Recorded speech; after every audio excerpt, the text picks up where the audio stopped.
दोस्तों, आज मैं आपको गुरु और शिष्य की 3 ऐसी कहानियों को सुनाऊंगा जिसे सुनने के बाद आपका मन काम वासना के सुख की तरफ भागना बंद कर देगा और आप आसानी से ब्रह्मचर्य का पालन कर पाएंगे। विंध्याचल की एक चोटी पर गुरु और शिष्य में वार्तालाप हो रहा होता है कि अचानक से शिष्य ने अपने गुरु से पूछा कि हे गुरुदेव, आप मुझे ये बताएं कि भगवान का निरंतर दर्शन कैसे प्राप्त हो। तो गुरु जी ने कहा कि इसके लिए तुम्हें त्रिगुण की तिकड़म से बचकर रहना होगा और अखंड ब्रह्मचर्य को अपनाना होगा। शिष्य बोला, ये त्रिगुण किसे कहते हैं? गुरु जी ने कहा, सतोगुण, रजोगुण और तमोगुण। सतोगुण मारता है कीर्ति के द्वारा, रजोगुण मारता है धन के द्वारा और तमोगुण मारता है स्त्री के द्वारा। कामनी, कंचन और कीर्ति, यही त्रिगुण की तिकड़म है। यही 3 निशाचर जीवात्मा का सत्यानाश किया करते हैं। इसीलिए हे शिष्य, तुम गुणातीत बनो। ये सब बातें अपने शिष्य नंदन दास जी को बताकर उनके गुरु भ्रमण करने के लिए वहां से चले गए और जाते जाते कहे गए कि हे शिष्य, तुम्हें जल्द ही त्रिगुण की तिकड़म का अनुभव हो जाएगा। एक दिन की बात है, उनका शिष्य पहाड़ी पर घूम रहा था कि अचानक से उसे एक सोने की खान मिली। सोने की खान देखकर शिष्य की नीयत बदल गई। वह सोचने लगा कि गुरु जी ने त्रिगुण की तिकड़म से बचने का उपदेश दिया था, मगर उनके प्रवचन से परिवर्तन की गुंजाइश है। मान लो मुझे आज कंचन मिल गया है, यदि मैं इस कंचन द्वारा बुरे कर्म करूं तो यह हानिकारक प्रमाणित हो सकता है। उस अवस्था में कंचन त्याज्य ठहराया जा सकता है, पर इसी कंचन से मैं अगर अच्छे कर्म करूं तो यह धन कैसे जहर बन सकता है। गुरु जी के निर्णय में यही आलोचना हो सकती है कि धन बुरा नहीं, किंतु उसका उपयोग बुरा हो सकता है। इसके बाद नंदन दास जी ने मजदूरों को बुलाया। मजदूर लोग अपनी कन्नी वसूली लेकर वहां मौजूद हुए। नंदन दास जी ने उन मजदूरों से कहा कि यहाँ पर एक विशालकाय सुंदर मंदिर बनेगा, जिसमें मेरे गुरु जी की और भगवान शिव की स्थापना होगी, और इसके साथ ही साथ तुम लोगों को एक कुआं और एक भव्य धर्मशाला का भी निर्माण करना होगा। सभी मजदूर सोचने लगे कि बाबा जी के पास इतना धन कहां से आया, कुछ तो दाल में काला है। सभी मजदूरों ने अपना अपना दिमाग लगाया। दिन भर कुछ काम नहीं हुआ, केवल इमारतों के नक्शे जमीन पर बनाए और बिगाड़े गए। उन्हीं मजदूरों में एक कान्हा मजदूर था। वो बहुत ही होशियार था। उसने ये राज भी मालूम कर लिया कि नंदन दास जी को सोने की खान किस जगह पर मिली है। खुशी के मारे नंदन दास जी ने यह नहीं सोचा कि वे क्या कहे गए। रात हुई, काने मजदूर ने सबको अपने आदेश में कर लिया और नंदन दास जी को पकड़कर एक पेड़ से बांध दिया। उनके सामने ही चांदनी रात में सोने की खान लूट ली गई। सब लोग सोना ले लेकर चंपत हो गए। किसी ने भी नंदन दास जी को बंधन मुक्त नहीं किया। प्रातः जब चरवाहे लोग आए, तब उन्होंने नंदन दास जी को बंधन मुक्त किया। नंदन दास जी जमीन पर बैठ गए और कहने लगे, गुरु के प्रवचन में जो परिवर्तन करता है उसकी यही हालत होती है। कंचन के अच्छे और बुरे उपयोग की तो दूर की बात है, मैं कहता हूँ कि कंचन को देखना ही महापाप है। जो लोग गुरु वचन पर विश्वास नहीं करते, उनका कल्याण नहीं होता। रात भर पेड़ से बना रहा, सुबह ना मंदिर रहा, ना कुआं और ना रही धर्मशाला। अगर चरवाहे लोग ना आते तो शाम तक भूखों मर जाता। धत तेरे कंचन की ऐसी की तैसी, आज से मैं कभी भी त्रिगुण की तिकड़म में नहीं पड़ूंगा। इस घटना के 3 महीने बाद का समाचार सुनिए। एक दिन नंदन दास जी व्यायाम कर रहे थे।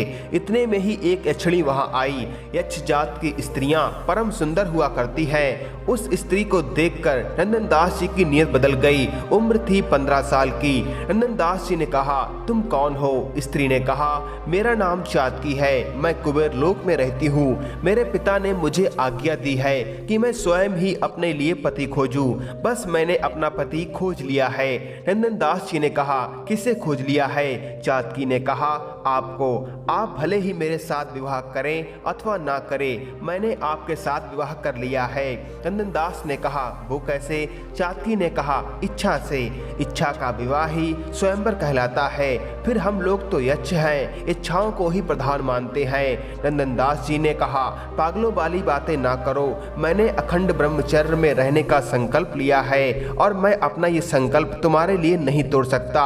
इस पर चातकी ने कहा, जो लोग यह कहते हैं कि गृहस्थ आश्रम में रहकर ब्रह्मचर्य का पालन नहीं किया जा सकता, वे दुर्बल मनुष्य हैं। अविवाहित रहकर ब्रह्मचर्य का पालन किया तो क्या किया? शंकर जी की तरह पत्नी के साथ रहकर ब्रह्मचर्य का पालन करना चाहिए। विष्णु जी लक्ष्मी जी के साथ रहते हुए भी ब्रह्मचारी हैं। राम जी सीता जी के साथ रहकर भी ब्रह्मचारी हैं। कृष्ण जी राधा जी को संग रखते हुए भी पूर्ण ब्रह्मचारी हैं। जिस बात के नमूने मौजूद हैं, उस काम में आप आनाकानी क्यों करते हो? नंदन दास जी ने कहा कि मेरे गुरु जी ने स्त्री से दूर रहने का उपदेश दिया था। इस पर चातकी ने कहा, जैसे आपके गुरु वैसे मेरे गुरु। मैं भी तो नहीं चाहती कि आप मुझे छुएं या मुझसे प्रेम करें। प्रेम तो केवल आपको भगवान से करना चाहिए। नंदनदास जी ने सोचा कि गुरु जी ने स्त्री से दूर रहने के लिए कहा था, पर उनके प्रवचन में परिवर्तन की गुंजाइश है कि औरत बुरी नहीं, उसका उपयोग बुरा हो सकता है। मैं चाती के साथ गृहस्थी का संबंध रखूंगा ही नहीं, इसको भी परमात्मा का भक्त बना दूंगा। दोनों साथ साथ रहने लगे। जब फूस और आग इकट्ठे होते हैं तब आग जलती ही है।